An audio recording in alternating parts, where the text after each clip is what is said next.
Arratsaldeon eta eskerrik asko por venir a todas y por la invitación a estar aquí en Amurrio. Nos hemos bajado de allá arriba porque nos parecía que era como muy frío, muy distante, y precisamente si lo que estamos intentando es construir otros modos de relación más basados en la cercanía, ¿no? Y en las relaciones interpersonales construidas desde la confianza. Entonces, bueno, un pequeño gesto también el estar aquí abajo, aunque tengamos esta situación un tanto extraña con las mascarillas, con las cruces, etc. Pero bueno, también de esto tenemos que pensar todas juntas, ¿no? La actividad de hoy se enmarca dentro de un proceso más amplio que arrancó en aquel mundo pre-COVID, el antes del COVID, en el que intentábamos pensar qué tienen que transformarse en el territorio cercano, en nuestros pueblos y luego en concreto en las políticas municipales para poder construir otros mundos donde decimos la vida esté en el centro, ¿no? Entonces, en ese proceso estábamos, tanto a nivel municipal aquí en Amurrio como el proceso más amplio de Mugar y Gabé, y entonces llegó el COVID, y llegó marzo, y llegó el confinamiento y todo lo que ha venido después. Entonces yo querría, y esto se paró un poquito, ¿no? Y ahora estamos retomando esta nueva, no sabemos si nueva normalidad, anormalidad, si queremos volver a lo de antes. Aquí tenemos también el debate, ¿qué queremos hacer, ¿no? Entonces yo quería retomar un poco cuáles fueron, querría hacer memoria al menos de lo que, digamos, en mi experiencia vital ha quedado un poco como las reflexiones en las que estuvimos en aquellos primeros momentos durante el confinamiento, cuando nos atacó por primera vez el bicho, ¿no? Y querría sobre todo decir que creo que en aquellos momentos lo que vimos es que teníamos razón las perspectivas que estábamos diciendo, que este mundo que tenemos es bastante incompatible con la vida. Entonces teníamos razón al menos en tres cosas. Teníamos razón desde los feminismos, diría yo, pero también desde otras miradas, cuando decíamos que lo más importante de todo es la vida, y que la vida nunca podemos darla por hecha, que la vida no es ni por casualidad, ni por intervención divina, ni por arte de magia, que la vida es porque la cuidamos, que la vida es posible pero no es segura, y si no nos hacemos cargo de la vida no sucede. Entonces la vida hay que cuidarla, y esto hay que hacerlo, porque somos, decíamos, vulnerables. Todas las personas somos vulnerables, y esto es lo que nos une unas a otras. Es una condición básica de lo que somos. Entonces, lo primero de todo es cuidar la vida, y luego hacemos otras cosas con la vida. Luego podemos ir a los mercados, luego podemos producir, entre comillas, luego podemos hacer crecer o bajar el PIB, pero lo primero de todo es reproducir y sostener la vida. Y por eso todo lo que no tenía que ver directamente con la vida es lo que paró en un momento de emergencia, ¿no?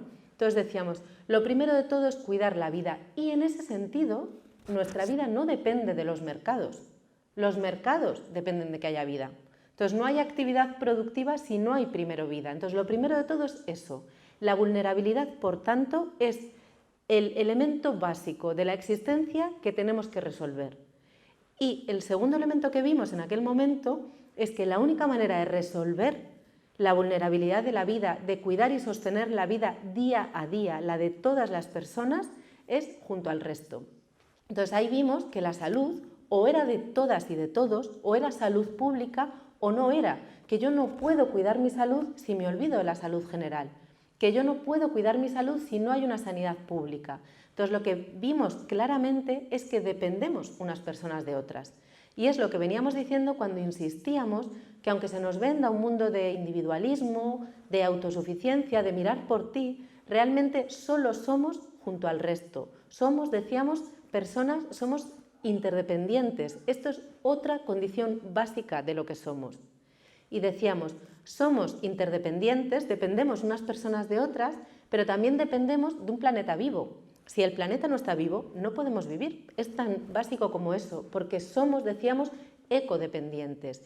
Y si en un momento dado la naturaleza se revuelve, y hay que preguntarse qué tiene que ver el COVID con la crisis ecológica en la que estamos, en qué medida está derivado de ahí, si el planeta se revuelve no podemos tampoco subsistir.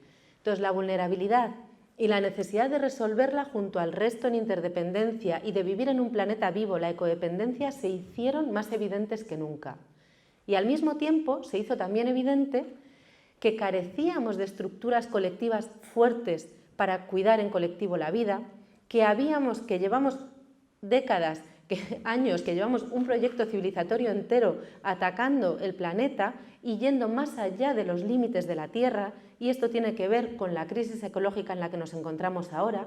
Entonces lo que vimos es que tenemos un sistema donde la vida de todas las personas no está en el centro, que lo que está en el centro son otras cosas, son aquello que solo en un momento dado de emergencia admitió parar, que es los mercados, decimos, los procesos de acumulación de capital, el beneficio monetario privado en última instancia.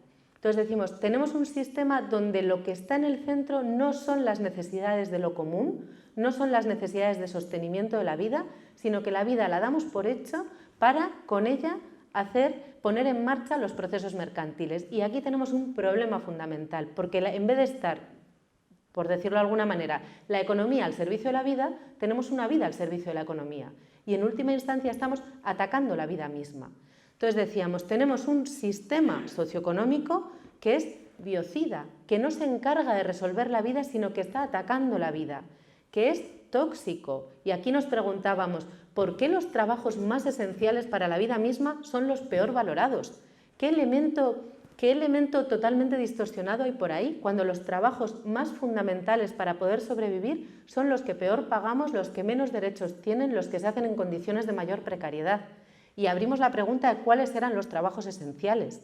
Entonces vimos que tenemos una forma de organización de los trabajos que es tóxica y que está construida sobre la desigualdad, porque cuanto más esenciales, peor se pagan, cuando no se trata de que no se pagan en absoluto porque se hacen gratis dentro de las casas, y cuanto más esenciales y peor se pagan o menos se pagan, más los hacen las mujeres, más los hacen las personas migradas, más los hacen quienes ocupan, digamos, los escalones inferiores de una estructura social jerárquica.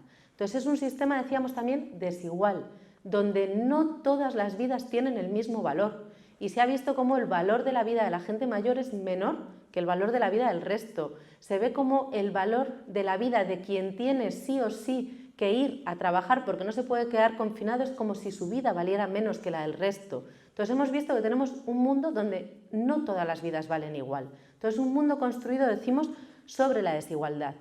Pero es que además en aquel momento vimos que este sistema es frágil, que siempre nos han vendido que un mundo globalizado, una economía capitalista globalizada, es una economía fuerte, robusta, cada vez más compleja, basada en procesos realmente complejos de entender, y lo que vimos es que no puede parar ni un minuto, que si para un minuto todo lo demás se hunde y nos arrastra con ello. Entonces, que tenemos un sistema globalizado aparentemente muy fuerte, pero que es un gigante con pies de barro.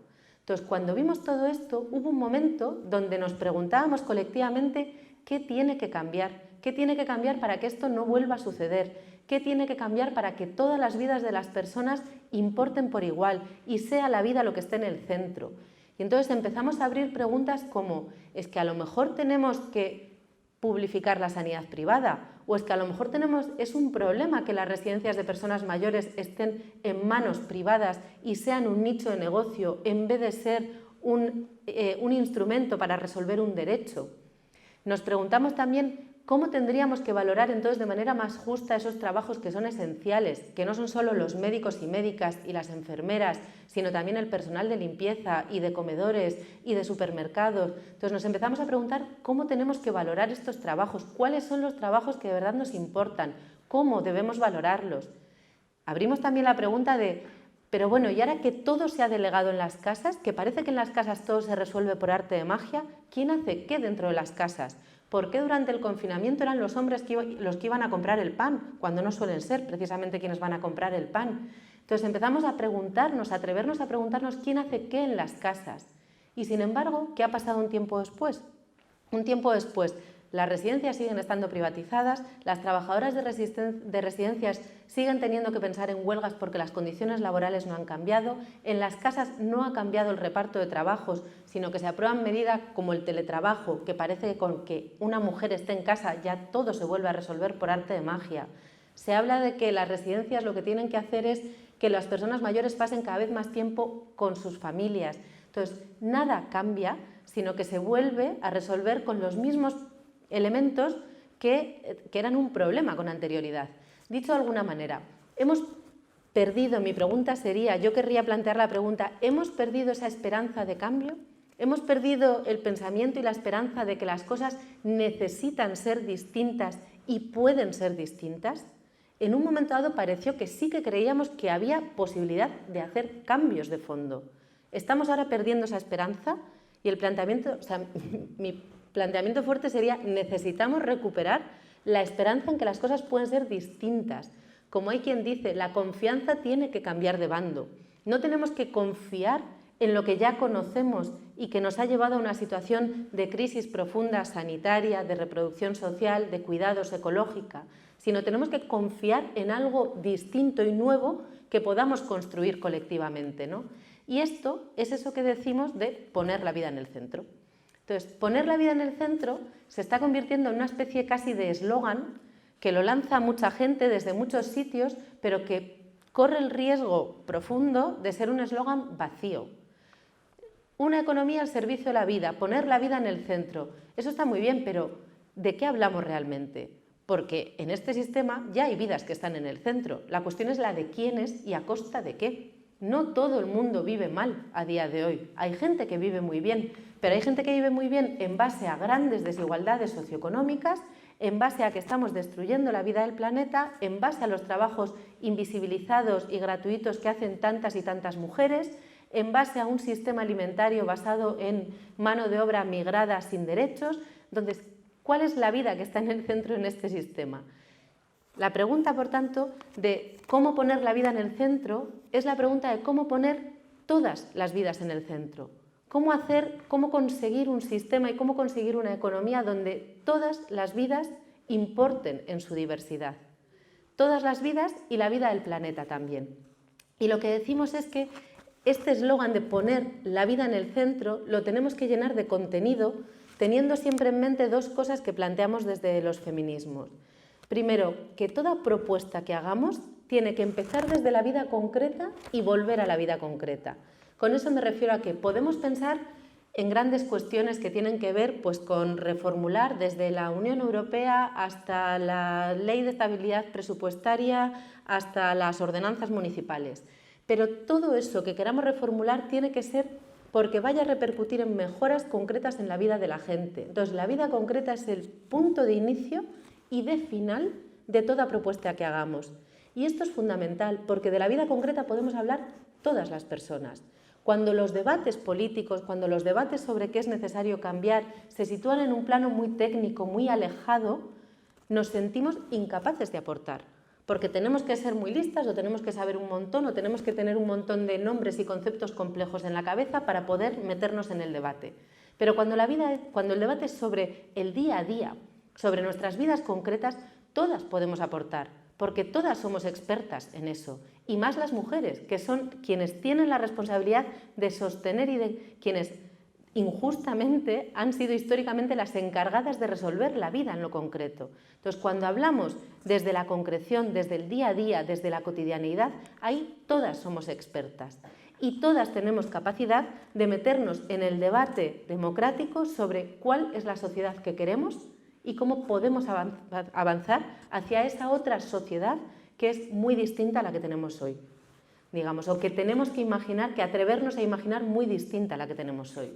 Entonces, el primer elemento con esto de poner la vida en el centro es que cualquier debate político que hagamos tiene que empezar desde la vida y volver a la vida para darnos espacio a todas las personas a estar ahí y opinar y decir, pues yo creo que tiene que ir para acá o para allá, digamos.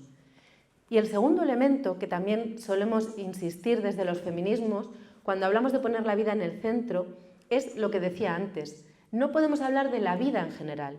Tenemos que hablar de vidas concretas, de cuáles son las vidas que a día de hoy están privilegiadas y a costa de quiénes, y cómo podemos hacer para resolver las desigualdades que existen hoy para que de verdad todas las vidas importen. Y esto significa que el debate que tenemos por delante sobre cómo queremos reconstruir nuestras sociedades va a tener que abordar desigualdades y privilegios.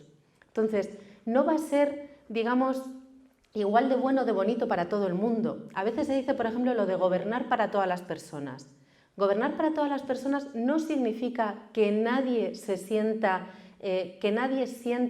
perjudicado, porque para gobernar para todas las personas y para la vida colectiva hay privilegios que tenemos que perder. Entonces hay quienes vivimos a costa de otras personas. En el norte global vivimos a costa de los recursos naturales que robamos al sur global. Vivimos enviando nuestra basura a sitios que no queremos ver. Los hombres tienden a vivir a costa del tiempo de las mujeres, del tiempo de vida de las mujeres, porque no hacen trabajos esenciales de cuidados que les tocaría y los delegan y reciben los cuidados gratuitamente de quien tienen más cerca.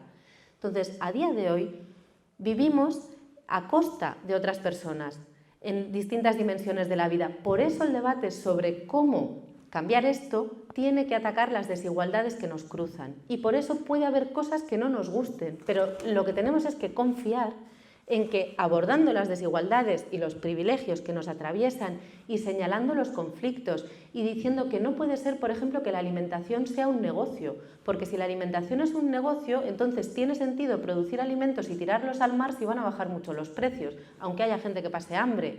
O si las residencias son un negocio, tiene sentido reducir el personal de las residencias, aunque estén desatendidas las personas que viven en ellas. Entonces, cuando la vida es un negocio, hay un problema y este tipo de conflictos tenemos que señalarlos y tenemos que decir, por ejemplo, que no puede ser que en la crisis, por igual, tengan que mantenerse como estaban personas empresarias, y no hablo de pequeños empresarios, sino de grandes empresarios y sus trabajadores, que si es un momento duro, pues a lo mejor los grandes empresarios tienen que perder beneficios acumulados. Entonces, tenemos que abordar los conflictos. No se trata de un debate simplemente bonito, donde todo el mundo vayamos a acabar igual de contentos que estábamos al principio más.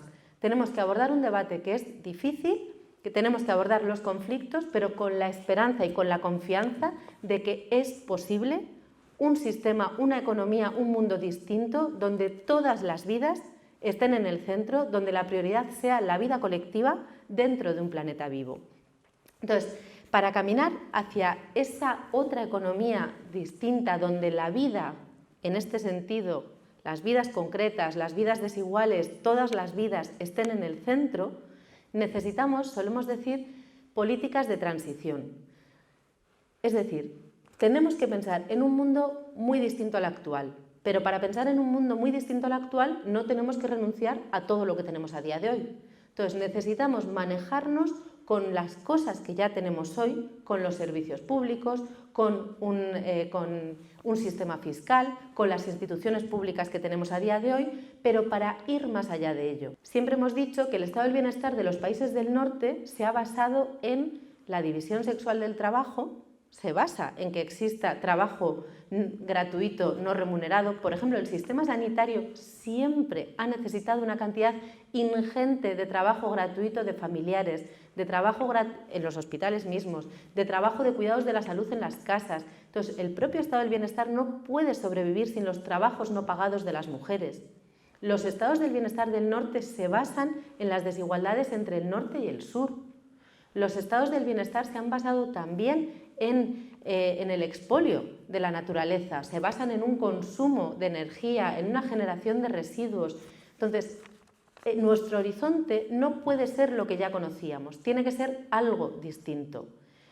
Pero para avanzar hacia ese algo distinto tenemos que utilizar los mecanismos que ya tenemos. Entonces, por ejemplo, insisto, tenemos que utilizar los servicios públicos, pero tenemos que inventar también cosas nuevas, como pueden ser canales de comunicación entre las instituciones públicas y el barrio y la comunidad, que a día de hoy no tenemos, que la ciudadanía, que el pueblo nos integremos también en el manejo de la vida común de una manera diferente a la de ahora, porque ahora es o cada quien en su casa, o bien compras si tienes dinero, o bien lo delegas al Estado. ¿Cómo pensar en redes distintas donde todas las personas nos sintamos responsables de la vida común? Pues probablemente tengamos que inventar nuevos modos, no simplemente o cuidas a una persona mayor en casa o se va a la residencia, o el niño está en casa o se va a una guardería cada vez más privatizadas, sino otras redes, por ejemplo. Lo mismo con la alimentación, lo mismo con todo. Entonces políticas de transición son aquellas que son capaces de usar lo que ya hay, pero también de inventarse cosas nuevas. Y políticas de transición son aquellas que son capaces de resolver las urgencias hoy, pero que al mismo tiempo nos ayudan a caminar hacia un sitio distinto. No solidifican lo que ya tenemos, sino que nos llevan hacia otro lugar. Entonces, estas son las políticas de transición que necesitamos y yo quería mencionar 3 ejes fundamentales por las cuales yo creo por las cuales pensamos que deberían ir encaminadas, ¿no? Los digo todos y luego voy uno a uno. En primer lugar, necesitamos meternos a fondo en un proceso, decimos, de desmercantilización y colectivización de la capacidad de resolver necesidades. Es decir, que las cosas que necesitemos en la vida las adquiramos cada vez menos a través del dinero individual que tenemos cada quien y las accedamos a ellas cada vez más a través de medios colectivos que no tengamos que pagar. Esta sería la primera vía. La segunda vía decimos, hay que redistribuir. No necesitamos crear y generar más y más y más para cubrir las carencias de quienes no tienen, porque ya hay mucho. Lo que tenemos es que redistribuir profundamente. Y aquí iríamos a lo que decía antes, que redistribuir significa que hay quien tiene que soltar también. Y el tercer elemento decimos que es que frente a una idea de que mejor cuanto más grande, más lejos, más complejo, más globalizado esté el mundo, hay que volver a una idea donde lo que importe sea el territorio concreto que pisamos y que habitamos, que tenemos que volver a arraigarnos en la tierra. Entonces, estos serían los tres elementos. El primero decía, hay que sacar del mercado la resolución de nuestras necesidades. La energía tiene que ser un derecho, no un negocio. La alimentación es un derecho, no un negocio. La atención a la dependencia es un derecho, no un negocio. La vivienda es un derecho, no pueden ser un negocio. Entonces, a día de hoy, las cosas que necesitamos para vivir, o bien las compras en el mercado, o bien algunas de ellas, pocas y cada vez menos, las dan las instituciones públicas, o bien las haces gratis en casa. Entonces, si no puedes pagar ya una escuela infantil, cada vez más tienes que cuidar en casa. Si no accedes a la beca de comedor, tienes que hacerlo en casa. Entonces, vivimos en un mundo donde las vías para resolver nuestras necesidades son o bien el negocio privado, el dinero que tenemos, que define nuestra calidad de vida, o bien el hacerlo cada vez gratis en las casas. Y distintos grupos sociales, por eso las mujeres de clase obrera, las mujeres más pobres, trabajan más, porque pueden comprar menos fuera y tienen que sustituirlo por trabajo no remunerado. Entonces, frente a esto, lo que necesitamos es reforzar la dimensión colectiva. Entonces, cada vez menos que tengamos que ganar dinero para pagar un seguro de salud privado. Necesitamos salud pública, porque si no, quien no tiene para pagar el seguro de salud privado va a malcuidar gratis en casa. Entonces, reforzar todo lo que tiene que ver con servicios públicos, en educación, en sanidad. ¿Cómo puede ser que no haya habido un refuerzo enorme de la sanidad y de la educación con lo que ha sucedido de marzo hasta aquí? ¿Cómo puede ser que no haya habido un refuerzo enorme de la atención a la dependencia, de las residencias, de la ayuda a domicilio desde marzo hasta aquí? ¿Cómo podemos estar perdiendo esta oportunidad? ¿Cómo puede ser que el problema sea que la gente tiene que ir a trabajar al sector de la construcción para construir más casas y ganar un salario con el que pagar la hipoteca de más casas cuando hay miles y miles y miles de casas vacías? Entonces, lo que necesitamos es reforzar, decimos, procesos colectivos para resolver necesidades. Y esto pasa por servicios públicos, pero también servicios públicos, por ejemplo, empresas públicas de energía, o empresas públicas de comunicaciones, o empresas públicas de transporte, o un parque público de viviendas. Entonces, servicios públicos, pero también otras formas en las que podamos organizarnos colectivamente junto a la institución pública, intentando construir, decimos, estructuras de lo común. Entonces, redes de cuidado y de apoyo mutuo que puedan funcionar en el barrio, por ejemplo, espacios de intercambio, espacios de trueque, de saberes, de tiempos, de recursos. Entonces, poder construir de una manera más colectiva la vida. Esto consideramos que es fundamental y que la vida deje de ser negocio en manos privadas.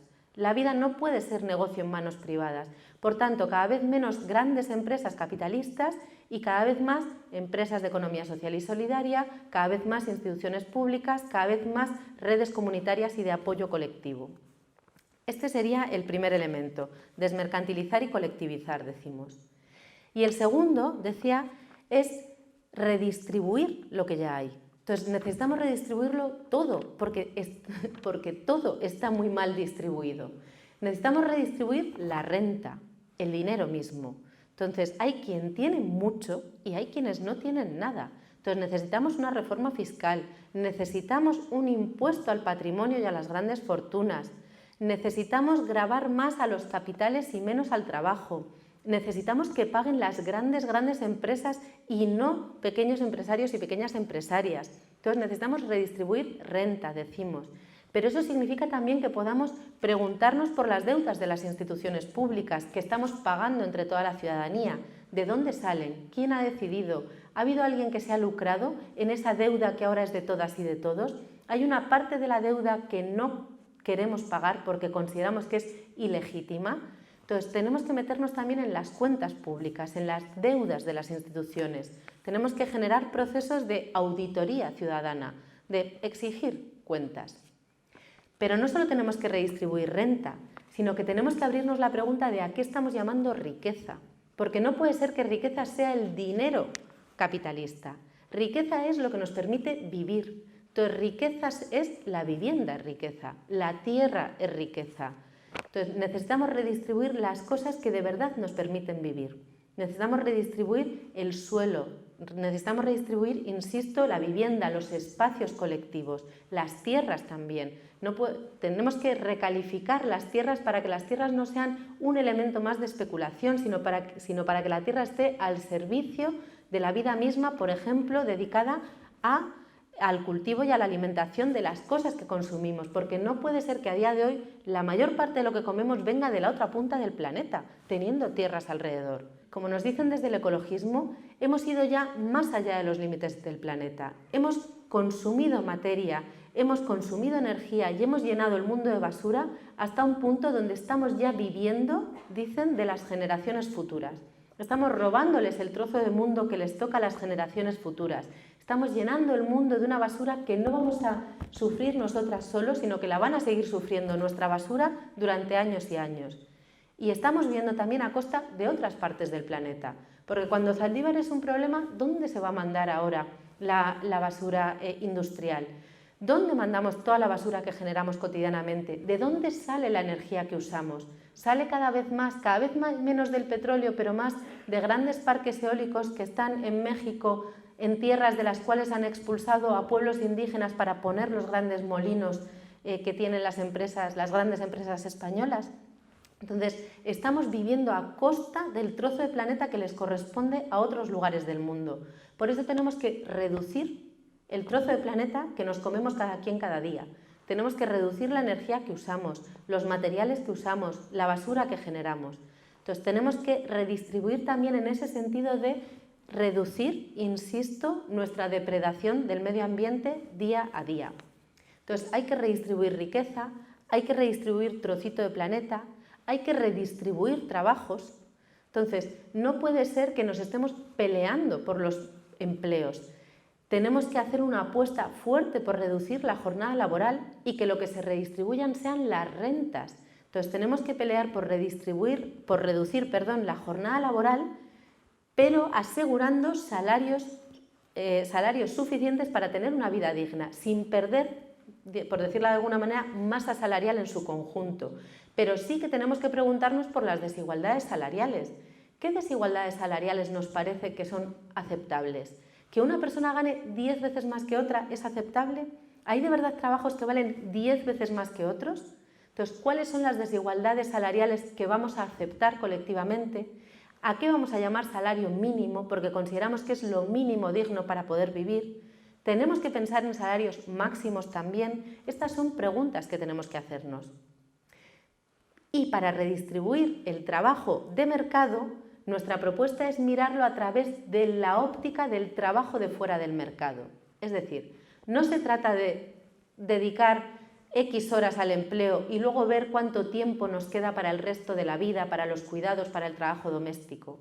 Si repartimos todo el resto de trabajos que hay que hacer, ¿cuánto tiempo nos queda para ir al mercado? Y si lo miramos desde aquí, y si lo miramos desde la experiencia de vida de las mujeres que tienen que dejar todo lo demás resuelto antes de ir al mercado, para valorar todos los trabajos tenemos que poner derechos asociados a todos los trabajos, también los que no se pagan. Y esto implica aumentar las pensiones y poner pensiones no contributivas para todo el mundo y en concreto para las mujeres.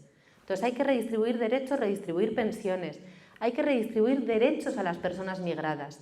No puede ser que estén las personas migradas aquí recogiendo la fruta, recogiendo la verdura y con una calidad de vida ínfima y sin ningún tipo de derecho a nada, porque están en situación administrativa irregular. Entonces necesitamos un proceso de regularización incondicional de las personas migradas, porque lo que necesitamos es dar derecho a quienes habitamos un territorio. Entonces hay que redistribuirlo todo, digamos.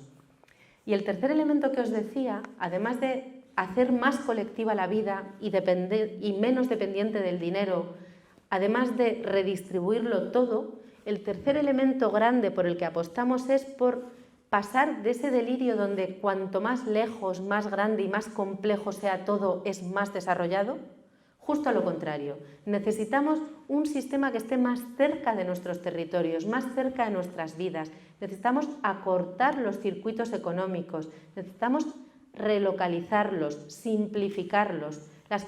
Si las cosas son tan complicadas que no las entendemos, no podemos tener ningún tipo de control democrático sobre lo que sucede. Entonces, hay un triple motivo por el cual apostamos por este proceso de acortamiento, simplificación, acercamiento a nuestro territorio concreto de los procesos. Primero, decimos, por sostenibilidad ambiental. Es insostenible en el marco de un planeta que ya está colapsado, por ejemplo, que los alimentos que consumimos vengan de miles de kilómetros, cuando podemos producirlos aquí. Es absolutamente insostenible. Entonces, por un motivo de sostenibilidad ambiental, tenemos que acercar los procesos, tenemos que acercar el consumo y la producción, tenemos que acercar los procesos a donde está la vida concreta que queremos resolver. También por un motivo, como decía, de democracia. Porque ¿quién de aquí entiende los grandes mercados financieros? ¿Quién entiende los grandes trusts, los holdings, los grandes tratados de comercio e inversión? ¿Los entendemos? Son imposibles de entender. Entonces, si queremos tener capacidad de decisión sobre el mundo en el que vivimos, si queremos tener una verdadera democracia, las cosas tienen que ser más sencillas para que podamos intervenir, para que podamos incidir, para que podamos decidir colectivamente cómo queremos vivir. Y el tercer motivo por el cual tenemos que acortar y simplificar es porque cuando no somos más que una partecita chiquita de una maquinaria muy grande, muy compleja, es muy fácil desentenderse de las consecuencias de lo que hacemos. Yo me compro esta chaqueta y no sé qué implica, quién la ha fabricado, dónde se ha producido, si la tiro a la basura, dónde va. No tengo ni idea, porque yo soy una parte minúscula de un engranaje complejísimo. Y entonces disociamos por completo nuestras acciones de las consecuencias que tienen. Y así no podemos construir responsabilidad colectiva. Así lo único que podemos hacer es, bueno, al menos yo salgo adelante, porque todo lo demás es tan complicado que no me preguntes. Entonces, si queremos ser responsables no solo de nosotras, sino de la vida colectiva y del mundo que tenemos, las cosas tienen que ser más cercanas. Porque si no son más cercanas, no nos sentimos corresponsables, porque no entendemos siquiera lo que está sucediendo. Es muy fácil desentendernos, deshacernos de la responsabilidad, insisto, porque la maquinaria es demasiado compleja. Entonces, por todos esos motivos hay que apostar, por ejemplo, por las ferias locales, por el pequeño comercio, por los circuitos cortos, porque si no, yo no sé cómo funcionan un Carrefour. ¿Quién es dueño de Carrefour? ¿De dónde saca Carrefour las cosas que vende? ¿Cómo paga o no paga a las trabajadoras? Y las grandes cadenas de distribución. ¿Y dónde saca el petróleo para traer los alimentos? Si todo es tan grande y tan lejano, no podemos intervenir, pero si consumimos en el mercado local, si sabemos quiénes son los productores, si sabemos quién cocina, si sabemos qué sucede con la ropa cuando la tiramos, si sabemos quién puede ayudarme a arreglar esto que se me ha descosido en vez de comprar algo nuevo que se ha producido no sé dónde, entonces sí podemos ser parte de verdad de la sociedad que construimos. Entonces, la relocalización, el arraigo en la tierra, esa apuesta por lo corto, por lo cercano, por tener un panel solar aquí y no consumir una energía que viene del otro lado del océano, generada, insisto, por ejemplo, en una tierra de la cual han echado a la gente que vivía en ella para poner un parque eólico. Si sabemos que la energía se produce aquí, si sabemos todo eso, sí somos parte. Entonces, este triple camino de hacer más colectiva y menos dependiente del dinero la vida, de redistribuir todo lo que ya hay, incluso aunque eso suponga perder privilegios, y perder privilegios, que no es vivir peor, es vivir peor en los términos que actualmente lo consideramos, pero es vivir mejor colectivamente. Y pasar hacia un mundo donde las cosas estén más cerca y sean más sencillas, eso puede parecer una bobada, pero son 3 elementos clave que van en dirección exactamente contraria a donde nos está llevando las grandes tendencias globales y a por donde nos dicen que van los grandes procesos de desarrollo. Entonces, por eso decíamos que tenemos que ir en dirección contraria. Y esto nos llevaría hacia una nueva economía, una nueva, como suelen hablar, de la matriz productiva. Pues tenemos que reconstruir la matriz y que sea menos productiva de capital, de beneficio y más reproductiva de vida.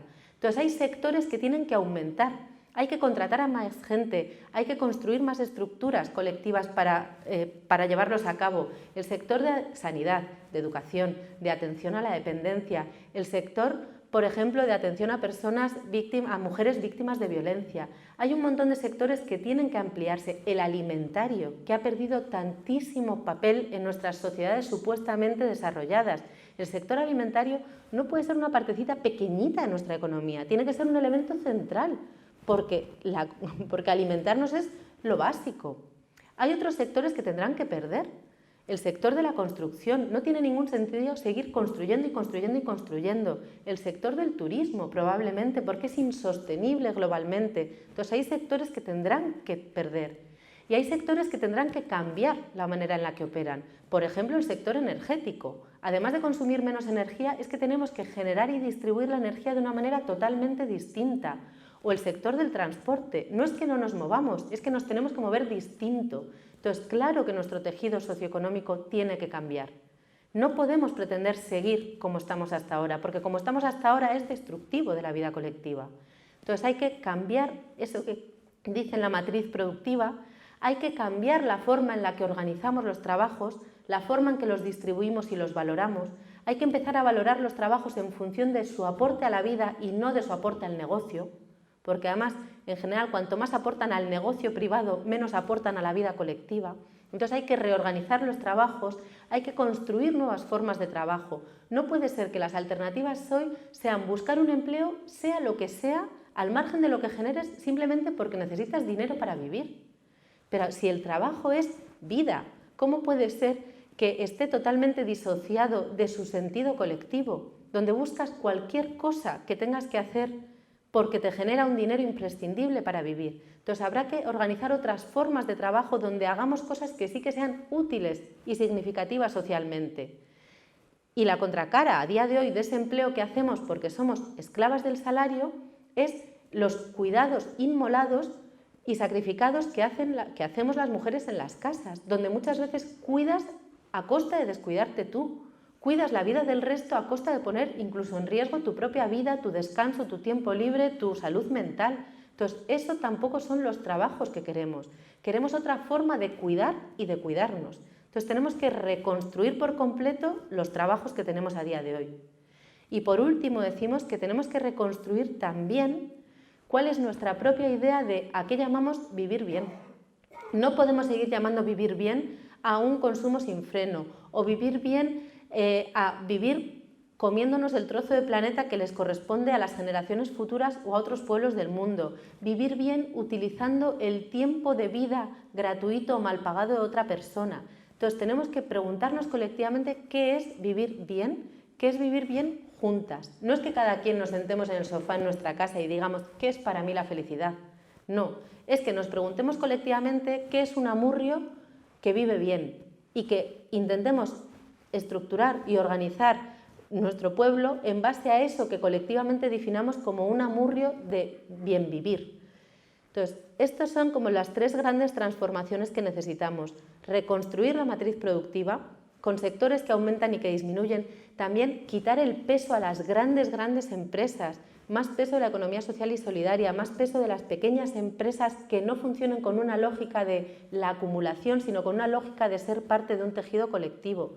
Entonces, reconstruir nuestra matriz productiva, reorganizar los trabajos y reconstruir juntas esa idea de buen vivir, respetando 2 criterios éticos fundamentales. O es para todo el mundo o no es bien vivir.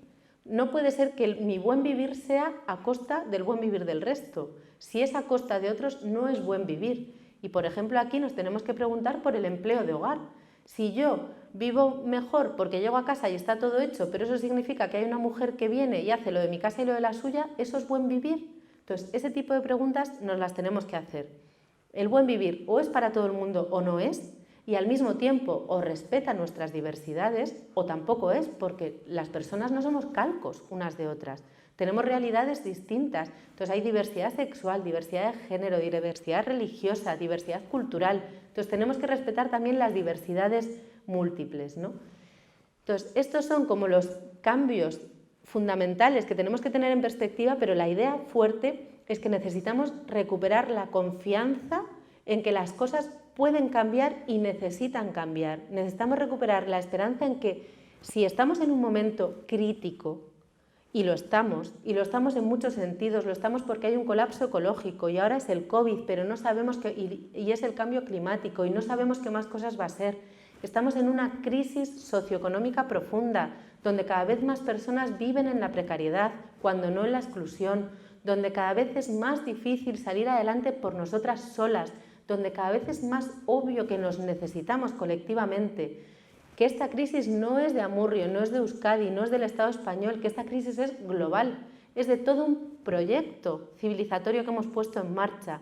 Cuando estamos en un momento tan crítico, necesitamos mucha inteligencia colectiva y mucho compromiso cotidiano, porque estos cambios que hablamos implican cambios de las grandes estructuras, que cambien los de Davos, que cambie el Consejo Europeo, que cambien en el Congreso en Madrid los presupuestos generales del Estado, que cambien los políticos municipales, pero también que cambiemos cada quien en nuestras prácticas cotidianas y en nuestras relaciones. Entonces no son cambios que solo tengamos que exigir, sino cambios que tenemos que hacer, pero no solas, sino junto al resto. Y bueno, por ese junto al resto yo entiendo que estamos aquí, no solas, sino en colectivo. Entonces yo me voy a callar ya para que tengamos un ratito para escucharnos unas a otras, porque de verdad lo que necesitamos es mucha inteligencia colectiva y mucho diálogo horizontal y mucho de verdad estar dispuestos a dar y recibir y a hacer verdad eso del cuidado mutuo y del que solo podemos vivir si vivimos juntas, que esa es la única vida que merece ser vivida. Gracias.